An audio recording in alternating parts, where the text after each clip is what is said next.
Hi there, class. I hope that you are ready to start with this new class. As always, we are going to start by doing a review about the activities that we did yesterday. And yesterday we started a new topic, and that topic is the past progressive. And I told you that it's also called sometimes past continuous. So remember that it's the same. So this is an structure that you need to remember, and you needed to copy this in your notebook so you will keep practicing, and it's going to help you when you are doing the activities in the book or the notebook. You can check your notebook and you have your notes there. So remember that it's important for this topic to remember that we need to use the verb to be in past tense. That the verb to be in past tense has two ways to be written, like for example, was, were. These are the two ways that we can use the verb to be in past. Now, we use this, for example, were is only used with you, we, and they. What about was? Was is used with the pronouns, personal pronouns, I, he, and she. Okay, so you needed to focus on the structure of each one, like for example, the positive, the negative, and the question. Remember that the main structure is always start by the subject, then was or were, and the verb in ing. Like for example, she was cooking all morning. Or I will say, I was taking a bath. Or I was eating meal. I was feeding the cat. My cat was sleeping. Or my friend was watching TV. Something like that, okay? So that's the main structure. Subject, was, were, or was or were, and the verb in ing. Okay, remember ing. Now, for the negative sentence, you only need to add not between was or were and the verb in ing. Like for example, she was not sleeping when he came home. I was not watching TV. I was not eating breakfast. Okay? And the question, it's almost the same as the positive sentence. Now, the only thing that changes is that you need to change the place between was, were, and the subject, okay? Like, for example, was she sleeping when he came home? So, that was it. Okay, so now moving on, we did activities on pages 60, 61, and 62 for the students' book. Today we're going to do 64 and 65.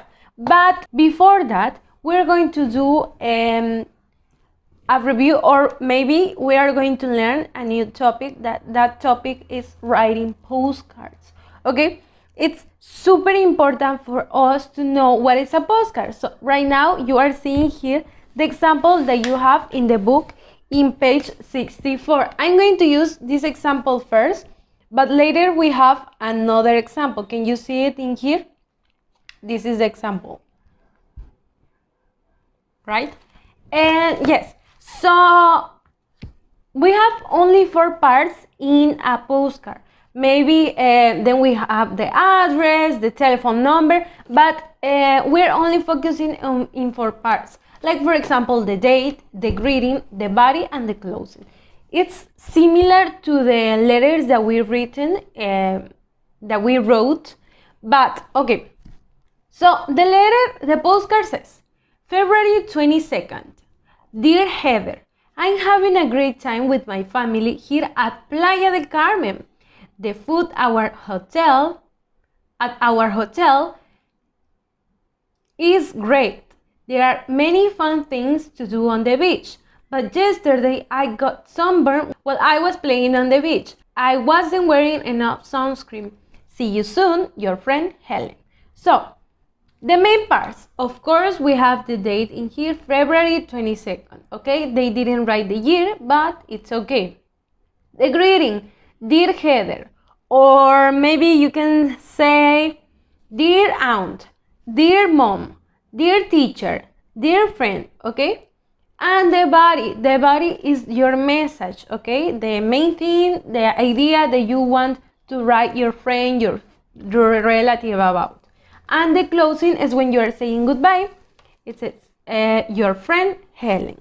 And now we're going to see another example. But then I was telling you that a postcard needs to have the address, Heather Dickinson, 31 Church Road, West Hampstead, and London, etc., United Kingdom, okay?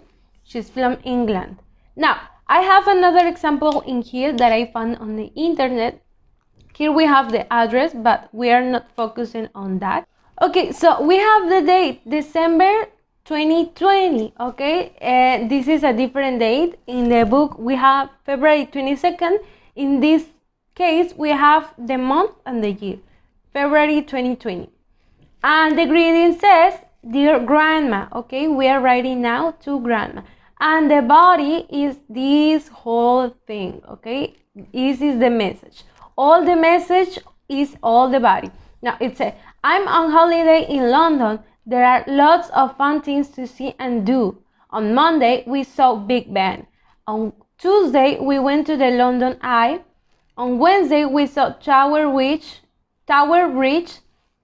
On Thursday, we went on a big red bus. On Friday, we went to the park. On Saturday, we saw Buckingham Palace, but we didn't see the Queen. Today is Sunday, it's time to go home. And the closing, of course, see you soon, love Lucy, XX. XX means kisses, okay? So that's it. As you can see, some parts change. Most of the times people use dear grandma, dear friend. This is the most common word that they use for a postcard or for a letter. And the closing that changes in here is that in this case we have see you soon, and here it says see you soon, your friend, and that's it, okay? So these are the main parts. If you want to copy this example in your notebook, it's going to be okay and it's going to be perfect. Yeah, so let's keep going because we have activities to do. Let's open our students book on pages 63 and 64. Later we are going to do 65, etc. Okay, so activity 13, this is an activity about reading, comprehension, listening. Activity 13 says listen and read. What did Scott Wilson do? And then we have the content words: Arctic expedition, fascinating, founder, frozen, guide, guided tour, head over, igloo, particularly poison, poisonous. Okay, and this is called unique vacation destinations. So we need to follow, look at the picture, and we're going to listen to this audio.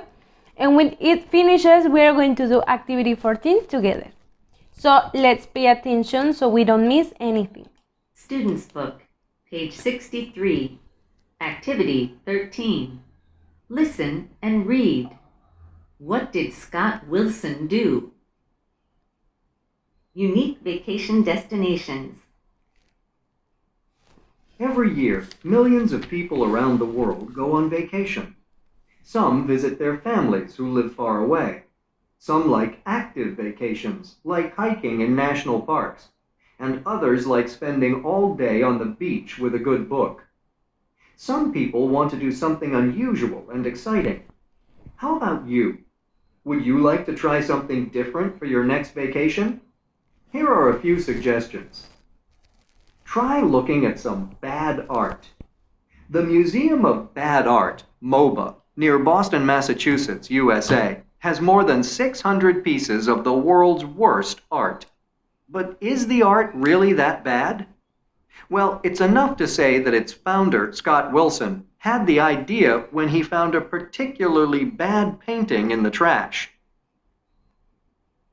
Put on your warmest coat, we really mean it, a very warm coat, and head over to Ilulissat, Greenland. From there, you can go on an expedition into frozen lands where Arctic foxes, polar bears, and other amazing animals live. When else will you have the chance to stay overnight in an igloo? The Onyx Garden in Northumberland, UK has beautiful flowers and plants. But if you visit, remember it's also home to the Poison Garden. Yes, as the name suggests, it's full of poisonous plants. Pay close attention to the signs that say, "Do not touch the plants. Do not even smell them." But don't be afraid. If you take the guided tour of the garden, the guides will tell you everything you need to know about these dangerous but fascinating plants. Okay, so activity 14 says, look at 13, correct the sentences. Number 1 says, the founder of MOVA painted the first painting himself. Now, you need to say, yes, he did, no, he didn't. Or if it wasn't in that way, if it didn't happen that way, you need to write, no, it happened, he found it in a where. Number 2 says you can spend the night in a luxury hotel during your expedition to the frozen land. Is it in a hotel? Yes or not? You need to correct this sentence. Number 3, you can't touch the poisonous plants in Hanwick Garden, but it's okay to smell them. Yes or no? You don't need to write true or false. You need to correct these sentences, okay?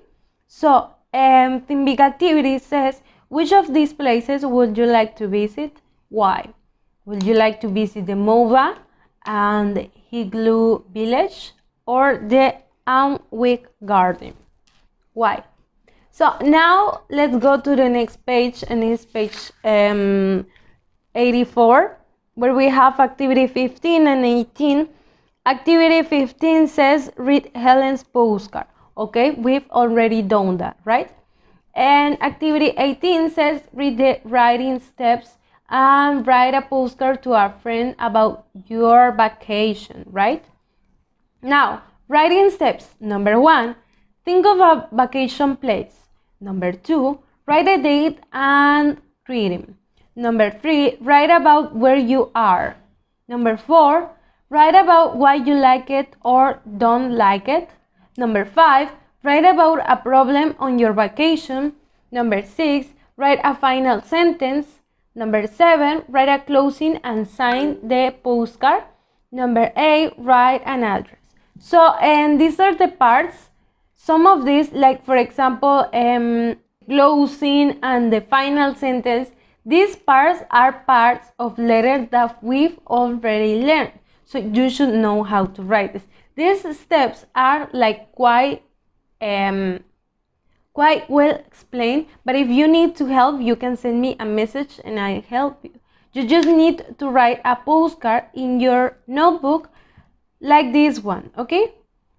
You can make up the information, puedes inventarlo, or maybe you can write about an important vacation or your favorite vacation. You just need to use all the information in here. For example, if you chose a vacation that you love the most, but you don't remember or you don't know something or a problem about it, you can make up that information. Puedes inventar esa información si no hubo nada malo, okay? So now, let's go to the next page, and it's page 65, is the last page for today. We are not going to do activity 18, so we are going to do activity 20, that is the project. In your group, make a poster about one of your vacation places. Include your safety tips. Add pictures, share your posters with the class. Okay, so this time, of course, you are going to do it by yourselves at home. And here you have an example, safety tips for the amusement park. Okay, this is an amusement park, but you can write about safety tips for the zoo, safety tips for the beach, or whatever you like. So in this example, it says number 1, always wear sunscreen. Number 2, take along a water bottle, drink water often. 3, know how to contact your parents. 4, decide on a time and place to meet. 5, hold into your camera and other important items. 6, don't talk to strangers. That's pretty important. Remember that always. So you're going to think about a place. I told you, you can choose the park, the beach, the amusement park, the cinema also, whichever you want to. and you need to write at least, al menos, 6 rules or safety tips for that place. So if this was an example about the amusement park, of course the safety tips needs to be focused on this place, okay? So you can use cardboard, puedes usar cartulina, you can use paper, or you can do it in the computer, it's going to be okay. But I need this. I need you to do this. You can use pictures. If you don't have pictures, you can draw it. But please, this is your project and you need to turn this in because it's super important. This is a project, you need to do it, okay? So that's it for today. Remember, we're not going to do activity 18 because it's like finding out information about your classmates, and we cannot do this. And that's it. So remember that tomorrow we are going to have the live meeting, the Zoom meeting, and I'm super excited to meet you there. Remember that we are going to be working on the Step Inside book, and we have so much activities to do, and I can't wait to meet you. I can't wait to talk to you, to hear what you did in your vacations. I hope that you are okay and everything is fine. Don't forget to turn in your activities, write your name and also the day, and I'll see you tomorrow. As always, try to be on time. Goodbye.